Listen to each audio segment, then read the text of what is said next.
Hey everyone, Ariel Adams here with aBlogtoWatch and the Spending Time podcast. I'm here joined by Michael Penata. How are you, Michael? I'm doing well, Ariel. How are you doing?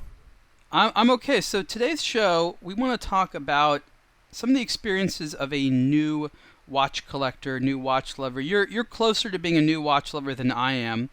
And one of the things which is around for novices that wasn't really around for me when I was getting started with social media. I'm not always sure it's a good thing, but it's definitely a great way to discover stuff. And I think that the most important thing for anyone who's just getting in the watches is the ability to discover as many things as possible, as many new things as possible.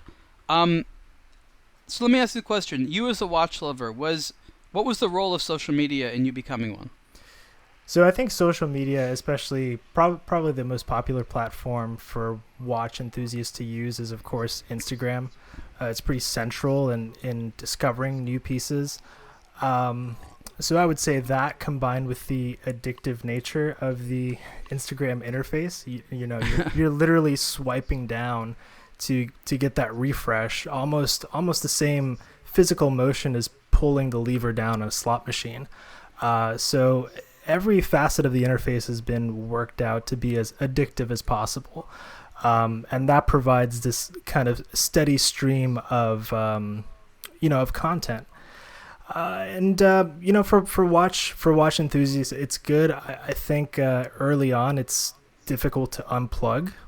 And it's also difficult to, I think, find out what you really want. What are the watches that you are really into?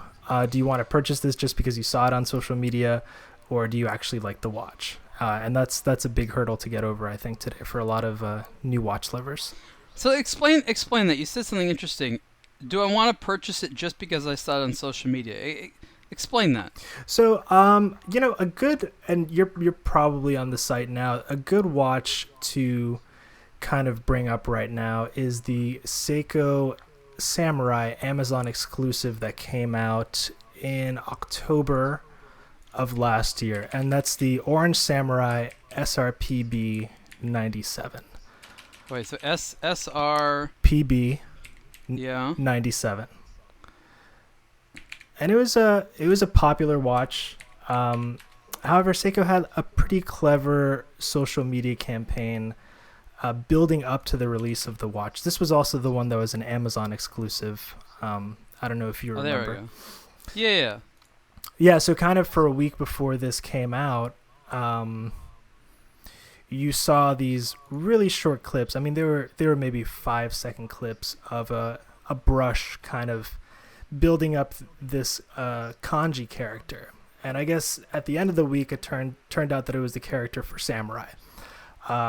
So there was some serious build-up. It was a huge campaign. And, I almost bought the watch, but I had to stop and ask myself, am I really interested in getting this? I haven't really handled that many of these Samurai watches, so why would I get one sight unseen?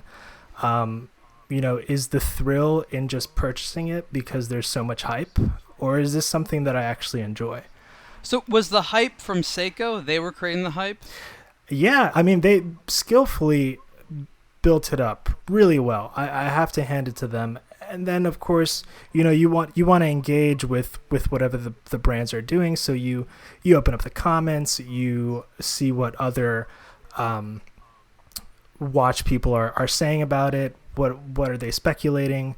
What kind of rumors are out there? So it's a combination of what the brand does and the hype that surrounds their social media. So let me get this straight. You're looking on social media. You see Seiko teasing this product. They're excited about it. That leads you to believe that maybe you should be excited about it, and you're being pulled along on this excitement train until you realize, like, wait a minute, what am I doing? Yeah. Yeah, exactly. That's what you're explaining, right? Yeah, exactly. You have to, and even now, I think Instagram has implemented some, direct shopping channels where you can kind of just swipe up or something, and bam, you're on a purchase page, or even have something in your cart by the time you get in there. So it's what the entire world it's what the entire world wants right now, right? It's to shop more faster on social media, right? Why go anywhere else? They want you to stay on platform. Yeah, yeah.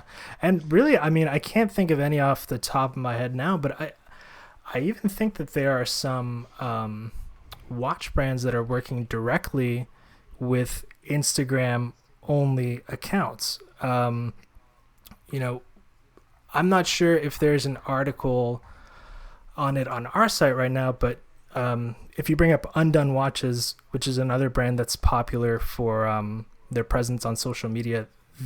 Right, we work with them closely. Yeah, they seem to be doing some collaborations with Instagram accounts as well. So yeah. Well, I mean, they're excited about that because at least until now, or as of now, there's still a lot of a commercial play. Like, people go on Instagram to discover more stuff that's similar to what they want.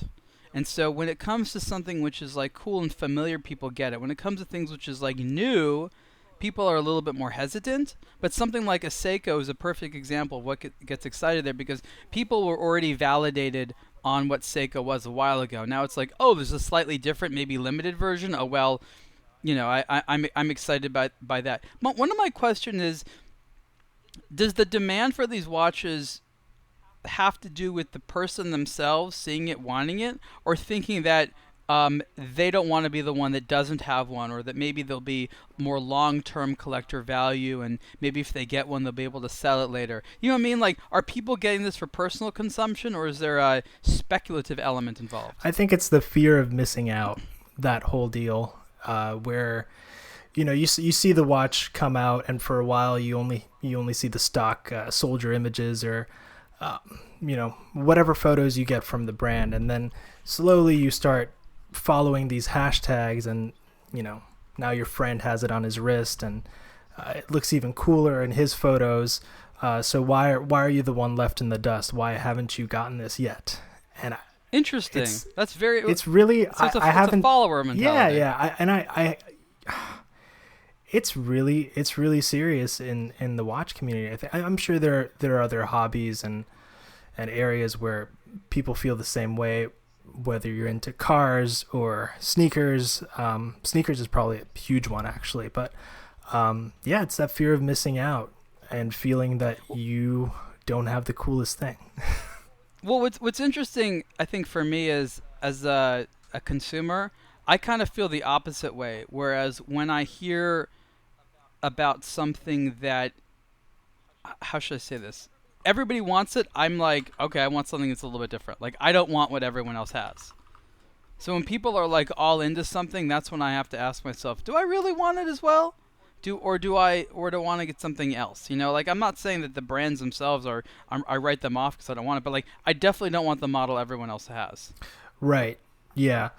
But that's me. So I wonder what makes me different. Because for me, when I see social media, I'm like, oh, people are talking a lot about that. Next. Yeah, I think you bring up a good point, and probably a good watch to discuss. And we have several articles on the site. Is the new root beer GMT Master? Yeah, really? That Kenny did a recent hands-on for. Right before Basel World this year, you have that kind of week-long period where everyone is speculating, trying to figure out what Rolex is doing or what they will do. They might release similar teasers to what Seiko did. And then kind of day one, everybody figures out that it's a GMT Master. And then your feed is completely flooded with Pepsi everything, at least for this year.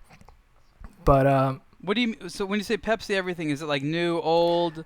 Like, is it people's excitement about it, meaning they want to talk about it, so you have a lot of contribution, or is this all coming from Rolex itself? No, it's kind of a crowdsourced mania.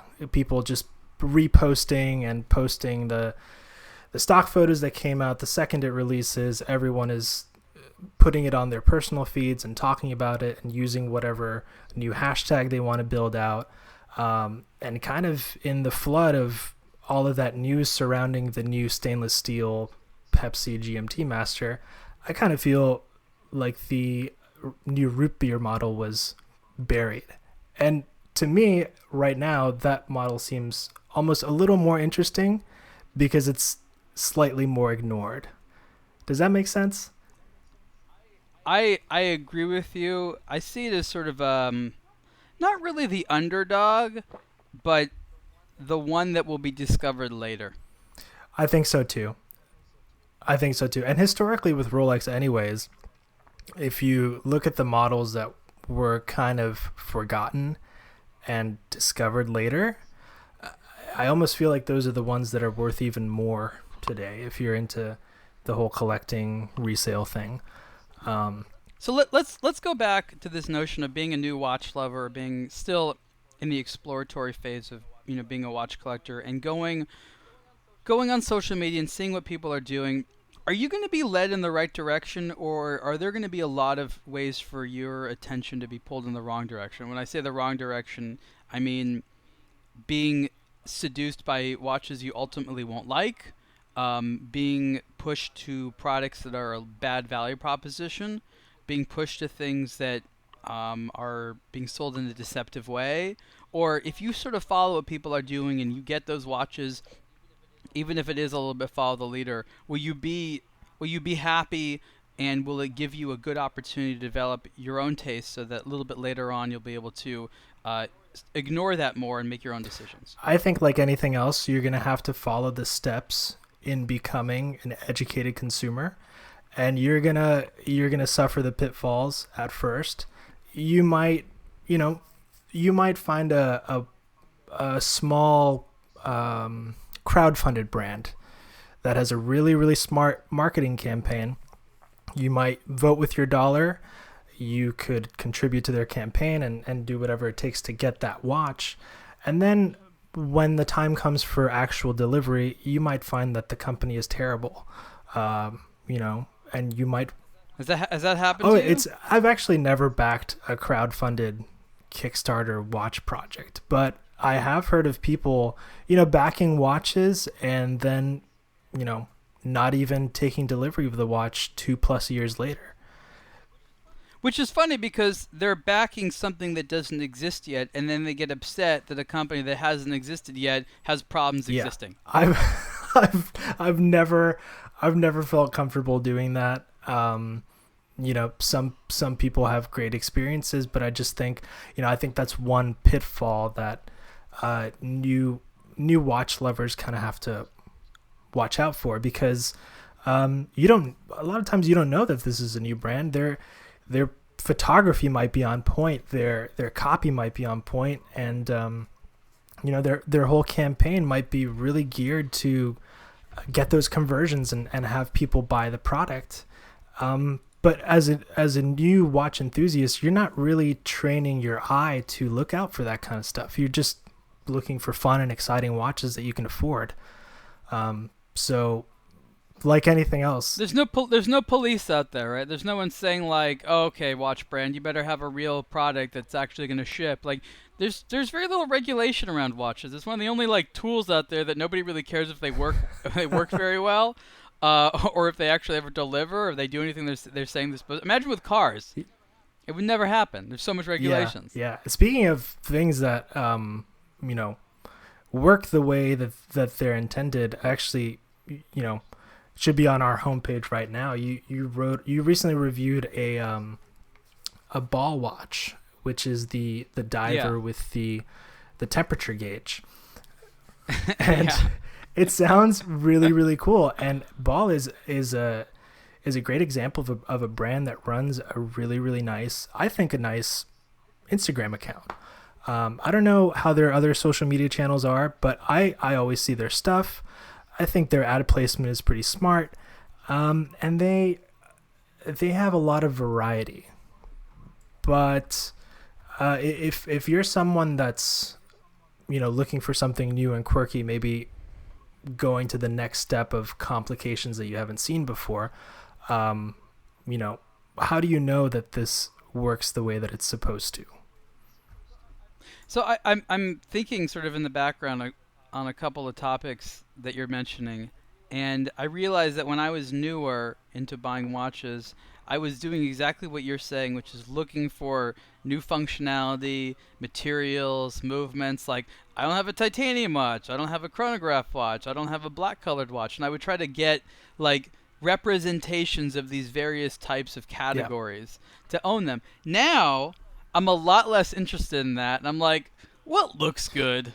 What's going to be Exactly. comfortable? What am I actually going to wear? Exactly.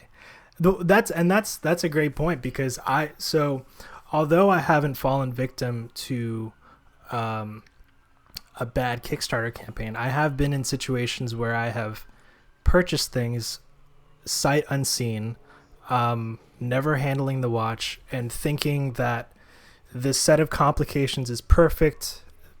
These colors, this design it's going to be great. I don't care. I've never seen it. I'm going to buy it right now because it looks so damn cool on the internet. So, and then you get it and you just, I mean, I've had panic attacks where I might have paid a lot for a watch, and then I and then I see it on my wrist, and you just feel like it's not you.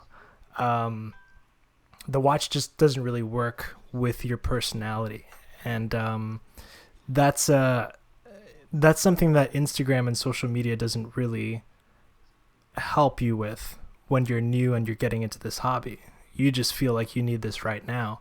But a new watch enthusiast might not know the importance of trying something on in the store, walking around with it, considering what you usually wear. They just see this great content on social media. So, when you said you had a panic attack, what was the actual thing that you were panicking about? That specific watch was, it was a model that I thought was perfect in every way. That's a lot. It's a lot of perfect.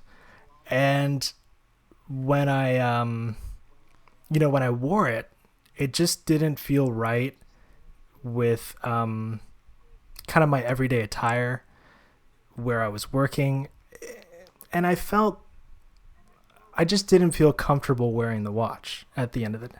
Is this an over or under $1,000 watch? It's way over. Way over. Okay. So you were this is something that you had thought about for a long time. You were looking for something specific. Yeah. And you got this watch, and it really underwhelmed you. I'm assuming there was no return policy. Luckily, it was a model that was much stronger on the used market than retail at the time. So, yeah. At the time. Yeah. So you were able to offload yeah. it really easily. Oh yeah.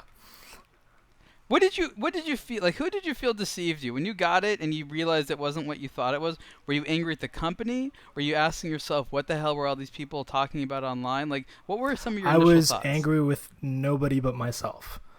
Yeah. Really? It was a really ill-informed decision, and I think from that moment on, I really found the importance of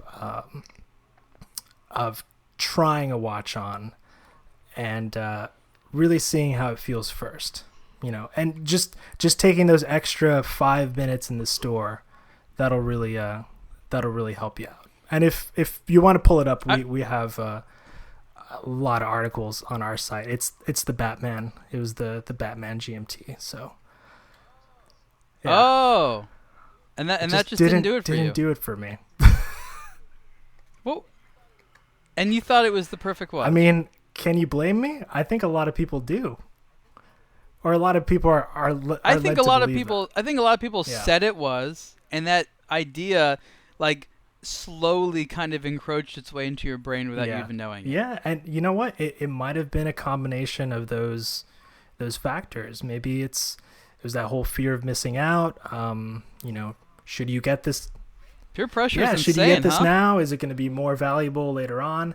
And then, and this is something that I'm actually learning from you. I don't think there is a perfect watch, actually. I don't think there really is a one watch. There is not a one watch.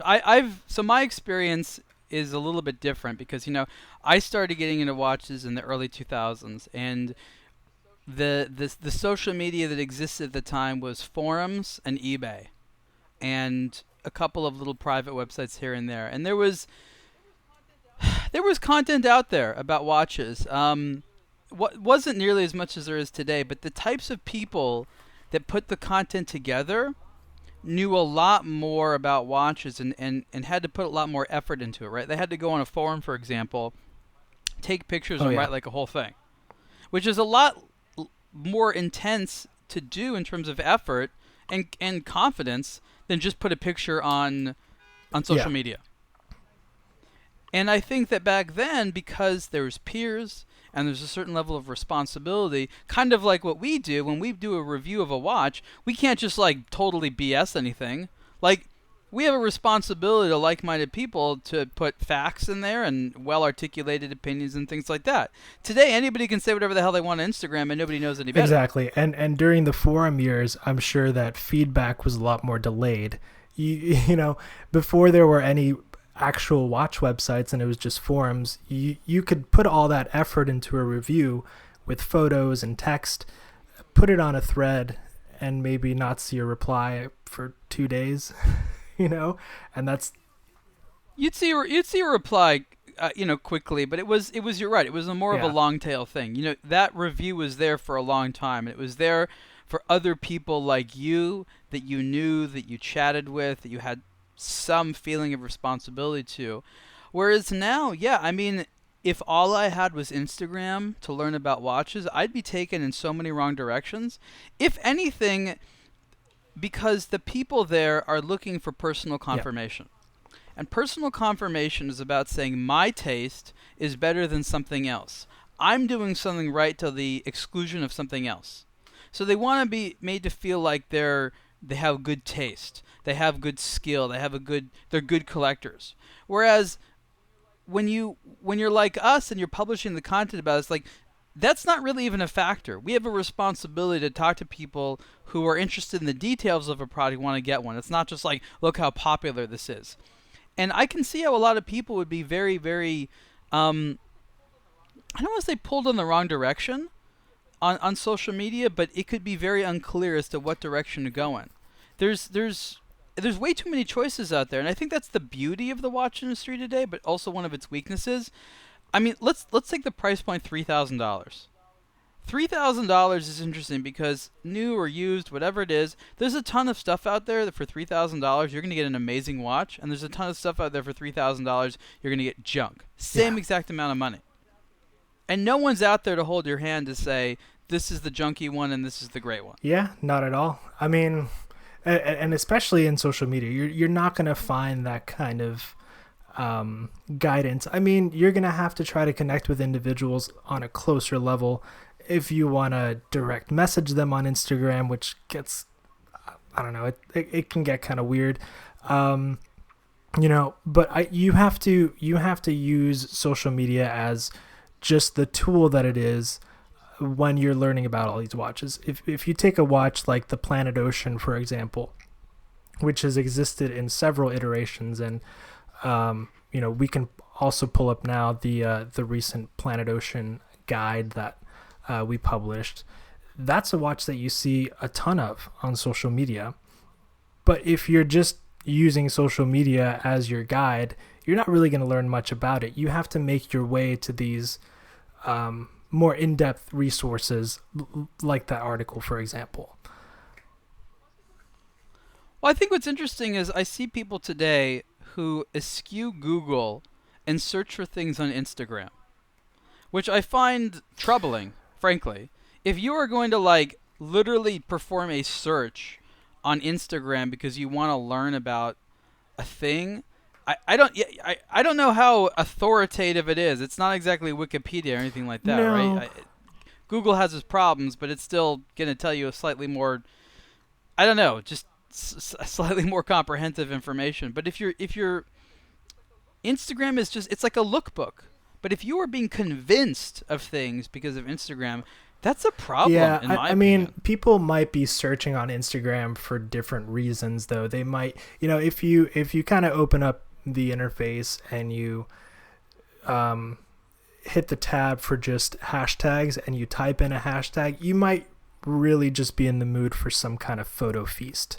You want to look at this watch right now and you want to see a whole hell of a lot of photos of this new Basel release or something. So I think it has its advantages maybe in the image search department. I think Google's made some weird changes lately with their image search, but that might be why people are searching on Instagram specifically. But you're right. If they're going on there to be 100% educated, unless they're connecting directly with someone that has authority and expertise in whatever watches they're interested in, unless they're doing that, they might be misguided. How do you know when you're being misguided? How can we tell people on social media to be careful? Like, what are some more concrete pieces of advice that you think I might be able to give? I would be very weary of the buying process on Instagram. That's something newer that I'm seeing. I'm seeing some accounts go up that are not just watch photo accounts or watch content accounts. Those accounts are on Instagram 100% for the photo component and the sales component. So I think while it's difficult to think of a specific situation where you're being misguided, I think that's one area that you should probably stay away from now. So you're saying you should not buy watches on Instagram? Yeah, like I would not do that. And what's the? I agree with you, but what's the concrete reason why? What is that I've done some time researching a lot of those smaller accounts and kind of keeping track of their growth. And they don't last very long because a lot of times they're located in parts of the world with a lot of watch fraud, a lot of counterfeits, a lot of, just shady business practices. And then you actually see the accounts disappear pretty quickly. The report feature on Instagram is fantastic. So those accounts typically don't last long. And for someone like you and me, you think about that and say, yeah, I mean, of course, I'm not going to buy a Rolex from this account that's speaking to me in broken English or whatever. But, to somebody new, they might not think about that. Yeah, I mean, there's a lot of dangers on social media. And I think for mature people that have sort of been around, they can know that. But if you're younger and you haven't had a lot of those experiences, yeah, you might be like, why not? Everyone's using social media. I'll buy stuff here too. I mean, look, fraud is enormous. I was just talking to a retailer about online sales of watches, and yes, there's fraud as a consumer. There's also fraud as a retailer, and this retailer said that they were happy spending more money on a more expensive credit card processor because of the fraud protection. That, like, if it wasn't for fraud protection, like, they would be destroyed. Like, if you were someone trying to sell watches online, the amount of fraudulent transactions you potentially have to deal with is enormous. And so there's fraud both for the retailer and for the consumer. And that's a big thing. There's a lot of quote unquote watch out. And if something appears too good to be true, especially when it comes to price, it probably is. I would agree in taking that approach, because when fraud does happen, a lot of times the retailer or the seller takes the biggest hit. Because the payment processor will always try to protect the customer before the seller. So that's absolutely. With Instagram, maybe they can roll out the necessary structure to support direct sales on Instagram that don't take you off of the platform. But for now, I wouldn't jump into somebody's DMs and buy a watch unless it's an individual that or unless you're part of a say a sub community that knows this person is an established seller or watch expert. Now, traditional brands like Rolex, Omega, Tag Heuer are at least traditionally big advertising spenders. These days, it's unclear what they're doing, but traditionally, these are the brands that have the most sort of awareness among consumers. Would you say that the brands that you would think are the most popular in social media, just based upon the retail availability and overall marketing, are those the ones which are popular in social media, or is what's popular in stores and quote in the real world actually not always the same, which is with what's popular on social media? That's a good question, because if you take a brand like Invicta, they sell a ton of watches, or at least, there are plenty of people wearing them out there. And is it really more popular than something like the Daytona that you're seeing? I almost want to go to the Invicta website. I haven't been there in so long. It's been a while for me. I'm too. listening though. Yeah. Should we do it? Should we go to the Invicta website? Does it work? Oh my god. Invicta. Wow. So many people are angry that's right what now we're here just for. Going there. Okay, I guess I have to type in Invicta watches. Oh, I'm spelling it wrong. Oh, it's Invicta Watch. That's what it is. They have Invicta Watch, Invicta Stores. Oh boy. I mean, these are watches that Ooh. are in potentially every mall in the country. Maybe they don't have that kind of reach. Maybe they do, but I don't know. I remember I was in New York, and I remember seeing a giant Invicta store in like Times Square. I was like, boy, you've made it, Invicta. And I mean, whether it's something like Invicta or even a basic Swatch quartz models, if you're kind of searching a really popular hashtag on Instagram, something like, I don't know, watch of the day or watch fam, you might not see a lot of Swatches or Invictas. You're going to see a ton of Rolexes, but I don't really think that's a sign of popularity. There might be more people, there are probably more people in the world wearing quartz Swatches and Invictas.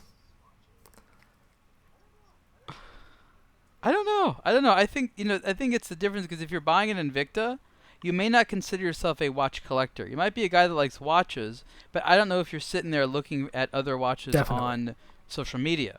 Whereas if you're someone who's into the traditional brands like Rolex and you are so then there can a be a collector. real difference between what you see that appears popular on social media and what actually is popular, because it's difficult to say.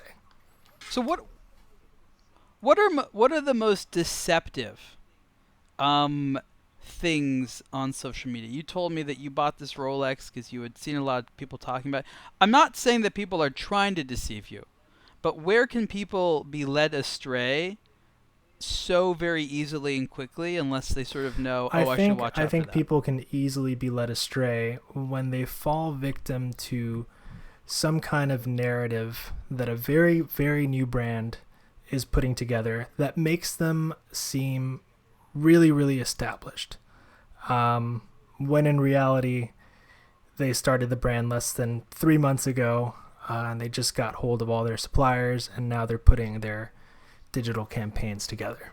So give me an example of what you mean. I think I know what you mean, but why is this compelling to people in the first place? Why is faking how established you are I'm compelling? I'm not really sure why people like that. I think it goes back to starting your journey as an enthusiast. You're maybe a little more weary of newer brands. Maybe you're more doubtful about what they have to offer. But at least for me now, I don't care if a brand is a year old or 100 years old. I just want to know if what they make is actually good and if I'm going to enjoy it. But once again, it's difficult. By the way, I'm really amused. Do you see the R2D2 one? Like, I'm not. I haven't. I'm looking at their Disney limited editions, and I mean some of these. Wow. I don't really even know what to say about half this stuff. I mean, think about the mom walking down the kiosk row somewhere, and people just scoop these up on the way out of, I don't know, a hair appointment or something. Yeah, that's whatever people do at the mall. I don't know. It's been a while.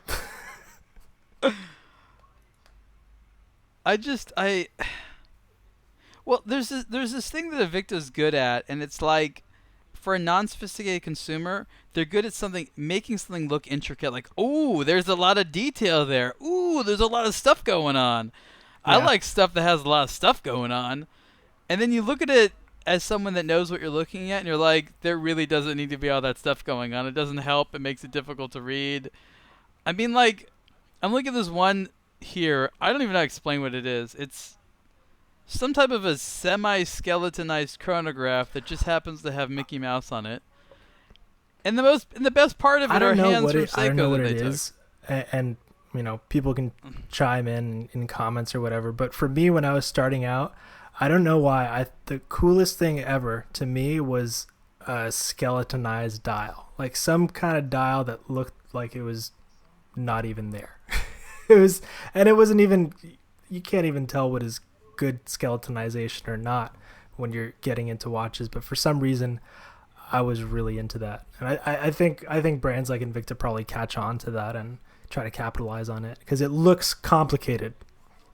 And did you ever get yourself? I did not. Did you ever get yourself that skeletonized watch? I did not, thankfully. You didn't? You can get some of those Chinese ones for really cheap. Maybe someday. There are 22 pages of Invicta Disney watches. 22 pages of them. And there's appears to be 12 watches per page. That's a lot of Disney watches. If you scroll to the bottom, the very bottom at their footer, I'm actually curious about what their Instagram account looks like. So I don't know if you'd pull it up, but they have 102,000 followers. I would have thought it would be more. Is that their store there? Is that their big their Times Square store? Relocate. That means it was there for a while. Look at this. Buy 7 watches? Wait, what? This is confusing. It says here 7 free watches when you buy 4, 1 free watch when you buy 1. Doesn't that mean get one free? Buy that's watch, bad copywriting. Get one free? But 7 free watches when you buy 4? Does that mean you get like 11 watches total? Who's ever bought 11 watches at once? I mean, I'm sure people have, but wow. Well, the next time you're in Times Square, you should buy 7 Invictas and live stream it. I'm actually going to be there not long from now, and I think I'm going to skip out on that opportunity. I think I'm going to walk right by and be like, I'm not going to do that. Oh my gosh. I mean, these are, wow. There's one here that they have like it's like an opalescent coloring. Like all over it. I don't even know how to explain it. It's just like a wow. Yeah. Just wow. That's usually the reaction people have when they see stuff like this. One nation under Invicta. Huh. I mean, I really like what I like about their Instagram account is just how old school it is. Like, it's just, here it is, 7 free watches. Yes, 11 watches for the price of 4. But here's the question: do you pay retail price? Because Invicta's retail prices have always been high on purpose. If you know what I mean.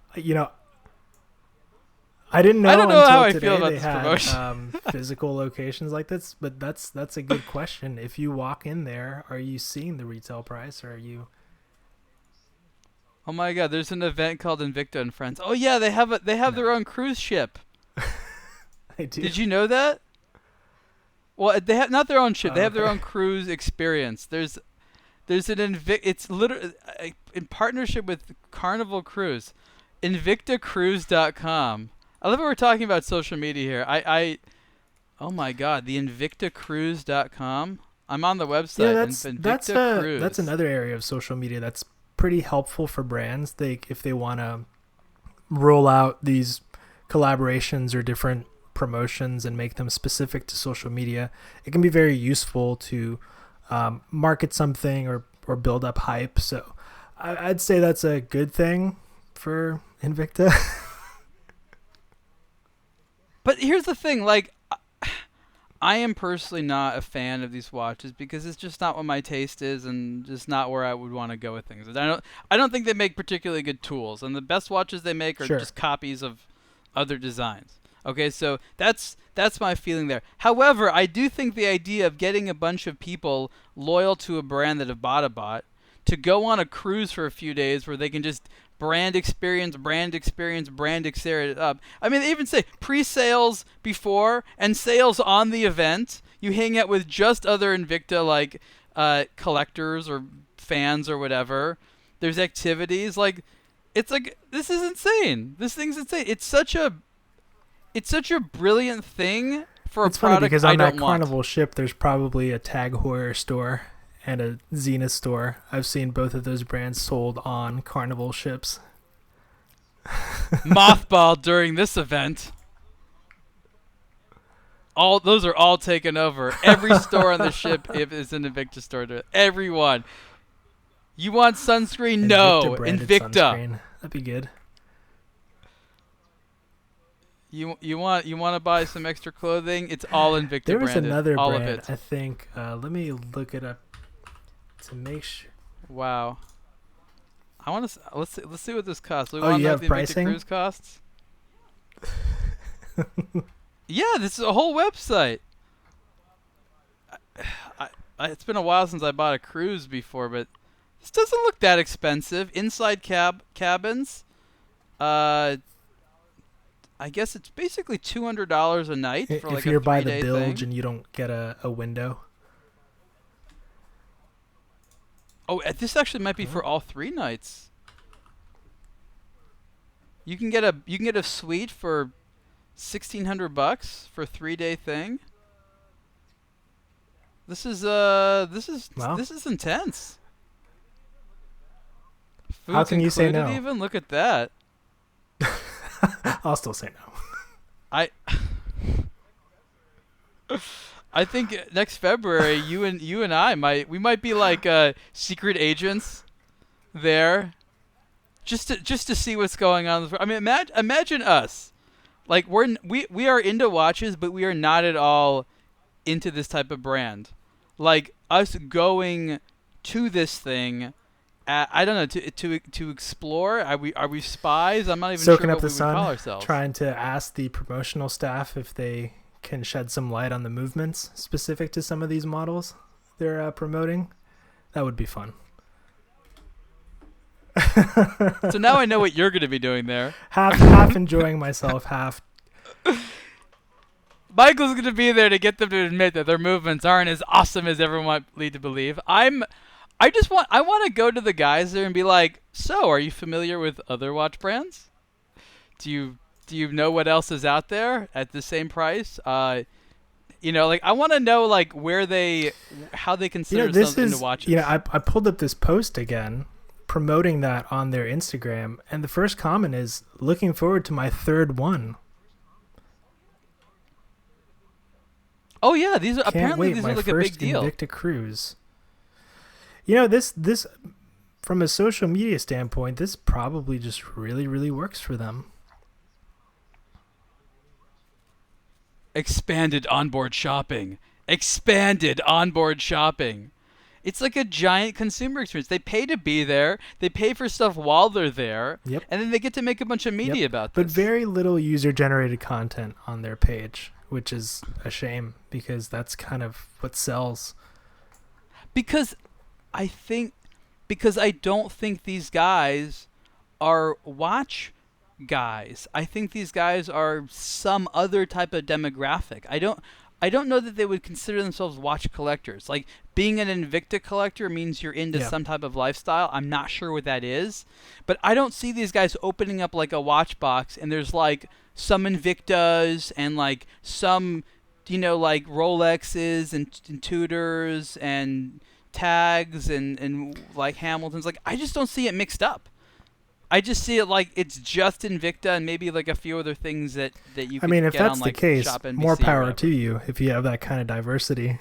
If you have an Invicta, sitting next to a Daytona in your collection or something, I guess you buy what you like at that point. But they're very introductory, I think. When you get into watches, I think Invicta is good at making their watches look expensive, and probably that's something people are into.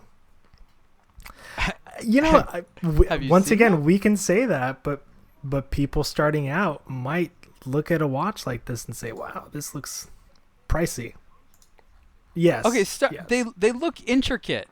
They look intricate. So you have familiar designs like, oh, I liked it when Rolex did that, but this is $200. So they have that, and then they just have stuff that just looks complicated. Like, I'm looking at this one right here. It's the Tri-Zeus Empire? Wow. Like, it's not just the Zeus. There's 3 Zeuses, and then the word Empire's thrown in there. And it looks to be like a cheap version of a Mokumegame dial, which is a really lovely artistic technique that they've emulated here. There appears to be different colors of little rope around the bezel. There's some faux engraving on the case and even on the strap. It's got so much going on, and it's got like people like they love it in the comments. I don't even, you know what I mean? Oh my god! But I look at this thing and I'm like, if that showed up on our website, like the things people would say about it, like, can't read the dot. Well, the hands are too short. No hour markers. The hands are really that's short. one thing, but like, it's. I'm looking at different watches. Are you in the looking family. at this watch? I think they all have the same hands. They look very tiny. I mean, you have an Asian-style dragon motif, yet the watch is called the Zeus. Like, you're just mixing up mythologies here. Like, why would you do that? So for me, these things stick out to me, and I keep asking why, and Invicta is very good at not explaining things. Let's see. The bezel caged cable. Obsessed with caging cable in the bezel. So the Invicta hashtag on Instagram, for example, has 697,000 posts. In contrast to something like Seiko, which has over 1 million.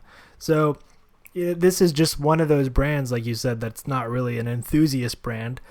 And if it is, I don't think enthusiasts are posting their Invictas on Instagram with the hashtag. So it's difficult to gauge popularity based just on what's posted on Instagram. Brand new store alert in Friendswood, Texas. Didn't know there was a place called Friendswood, Texas, but there's a new Invicta store there. So this is a Middle America brand. That's what it is. It's a Middle America brand. It's fine. Look, I have to say, when I've traveled in the Middle America, their open-mindedness, if I want to call it that, to watch designs baffled me. I thought that places like the coastal cities, like where we live on the West Coast and the East Coast, I thought these would be the most open-minded places for watch design. Boy, was I wrong.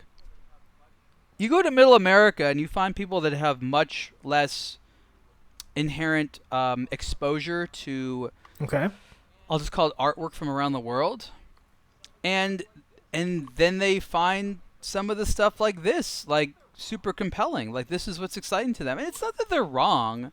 It's just interesting that the more exposed you are to good art and design from around the world in some of the larger metropolitan, mostly coastal cities that we live in, you tend to actually have a more restricted taste because you kind of are able to separate the good from the bad. When there seems to be less design education, at least less comparative design education, they tend to be more open-minded. And as I'm saying this, I'm looking at, oh my God, the first ever I don't even know what this is called. It's an Invicta Reserve. It also has a cable. I don't even. I don't These even. It cables doesn't are a even new have the thing. name of the model I in haven't this seen thing. these. No, this what is this watch? I need to find this I'm watch. gonna send you one. You need to look at it. Is it called the? Oh my! I don't even know what it's called. I literally don't even know what it's called. I just know it's got a cable around it. There's so into these cables. Oh, I'm gonna What are send you a send me? surprise I Invicta. gotta know. An Invicta surprise. Surprise Invicta. What is this like? Magnum? Is that what this thing is called? Oh gosh. That was a Ben Stiller Magnum, look is that in even a Zoolander, collection? I think. That is. Oh my! I don't know. I just really want to find this watch on their website so I can tell you what the name is so you can see it as well because it's something. I don't know. It's literally not. I can't find this watch on their website. Do they do that on purpose? Do they make No, it? I think Do they they're not just- want you to find it so you can't look They're at it? one of those brands that have way too many products. Just way too many products. I typed in I typed in Magnum on their website. Nothing. I typed in cable. I don't think that worked out. Why did they the worst? Watches. How would I even find this thing? Okay, I don't even know how to explain this watch. You know what I'm gonna do? I'm gonna take a. You know what? They've probably send you the maybe they've link. That's all I can optimized their do. Instagram for shopping links. Maybe if we actually had it running on a phone and you could swipe up and it would take you to their shop. It's hard to test right now, but maybe that's what they do with a ton of different designs. Okay, you have to look at this thing. Just tell me what you, like. When will we be able to publish this on aBlogtoWatch and get a good result? Huh.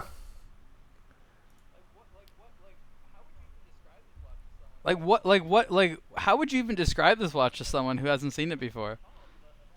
I want to tell the audience what this watch is called, if only I can find it.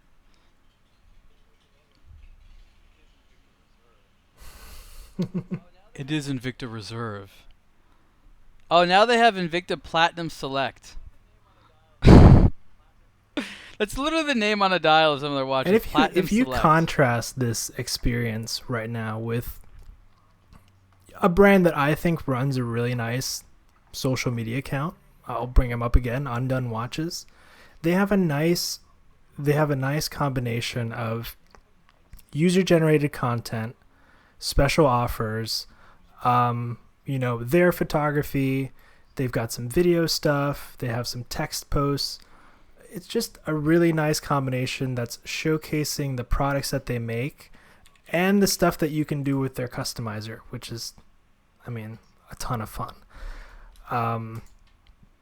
That's kind of the balance I think people should look for if they're researching a brand on Instagram. Are people into it? Does the brand engage with the enthusiasts? Do they offer something really cool? Because if you contrast that with the Invicta page, it's just their stock images of watches, and the watches that we can't find. Hey, they're all busy planning the cruise. We have to be nice to them. Look, at least Undone allows you to make the watch you want. With Invicta, you have to wear the watch that someone at Invicta told you was worth wearing. I've basically given up though on the Invicta website looking for this watch. I don't even know what category it might be in. Yeah. Because the names don't mean anything, right? Like the name of the collection has literally nothing to do with the watch, as we've seen. Well, I think if you do Zeus, the drop whatever. down on their website, you're not even seeing collection names. You're just getting like Disney, Marvel, Star Wars. It's just names of things on the watches. Oh, wait. I'm getting closer. You know what I realized actually about this case, the one that I'm looking at? I'm like, where does this look familiar? They actually took the look of, I think, the Casio G-Shock dial. and they're like, how do we bank on this? It's like they're just taking Yeah, I popular mean, it's looks and totally like, how worked can for we have them in the something like this? past. So I guess why not? I think I found the next watch for you, Michael. I think it's an Invicta Reserve. It's on the smaller perfect. size at 52 millimeters wide. So, I mean, I know you usually like a grander look on your wrist. So I don't mean to have to make you take a step backwards, but I think you'll really be into the design. I think I'll be taken open taken a to look on this thing? broadening my horizons as a watch enthusiast. Oh, here's the exact one I found, the one that has the skull stuff on there. This is the Invicta Reserve model 26443. I just love the intense level of just. It's the Bolt Zeus. Maybe the case back? How is that not? It It doesn't say that anywhere. No, it does say that on the case back, but nowhere else, like on the website, it doesn't say Bolt Zeus anywhere. It says it on the watch. Nowhere else does it say that, in any way, shape, or form. Wow. Okay, so the Bolt MSRP $3,195. You remember what I said at the $3,000 price point? This is definitely $9,000 value. Let's be honest. The movements. What does it say for the movements? This is what it says for the movement. Okay, components Swiss, caliber 1042. That's it. No quartz, mechanical, anything related to performance. Not even what it does. Just component Swiss. And the number's 1042. I believe this is the quartz one. I'm almost sure. But, wow. Oh, yeah. So are you seeing the colors on this one? Are you impressed? Have you seen the skulls and flames? Oh, I didn't even see those. Yeah, I wasn't looking at the lugs. Look at the decoration on the lugs. Oh, this is getting even more impressive. Look at all that. Oh, yeah. This is, and I love how on their own website, the pictures of the watch, they're all different. So on some of the pictures of the watch, the hour markers are colored. Other ones they're not colored. Oh, man, this is on the same product page. Wow. So if you really love the look of a Casio G-Shock and somehow wanted Invicta to make a version of it that of course is not a G-Shock in any way, shape, or form, the Invicta Reserve model 26443 is because over the to the watch for right you. of the product page, you see the black Invicta Reserve logo. It's the same G-Shock colors, and almost the little that little squiggly font up top reminds me of the G and G-Shock in their logo. Are we thinking a little conspiracy It gets theory? deeper, man.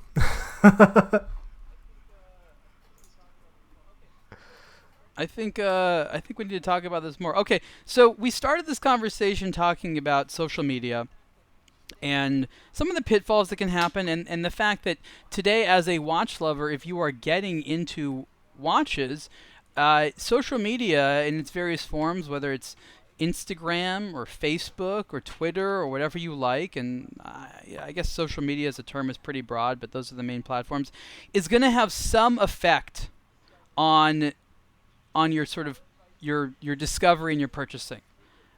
Our advice to you is take what you see on social media with an extreme grain of salt. Ask yourself who is publishing the information and why. Recognize that there is a self-fulfilling prophecy oftentimes with popular watches, and that is if someone says it's popular, then all of a sudden it is, and people will start publishing more and more about it. It gets to be a little bit like a snowball effect, whether or not it's actually a good product to begin with. So people in mass can be sort of galvanized very quickly, but potentially in the wrong direction sometimes, especially when it comes to a product which is right for you. The amount of watches out there and the variety of watches out there say to me that you should not feel like you should do something that anyone else does. There's too much ability to have originality and something which is more authentic to your own tastes. Definitely. than to have to go out and see what appeals to other people's tastes. You don't need to validate someone else's feelings. You don't need to participate in a caravan or a trend where other people are doing something and if you miss out, I promise you there will always be something else. So never feel like you're being pushed into something prematurely. Make a decision because you want to do it. And oftentimes, if you're anything like me, the watches that are the least popular sometimes offer the most enjoyable experience rather than the ones that are owned and talked I about agree. by so many people. I collect what are in your a final way remarks that on this, Michael? is 100% for you and you alone. I wouldn't really concern yourself with just what other people are wearing specifically, unless they're, close friends and they can kind of show you the watch and you can get a better idea of what it's about. But otherwise, buy what you like and do it because you enjoy the watch, not because it's being posted everywhere on social media. Otherwise, you're not going to be able to stop, and you're going to have maybe a ton of watches that you bought just because you thought they looked really cool on the internet, and that's that.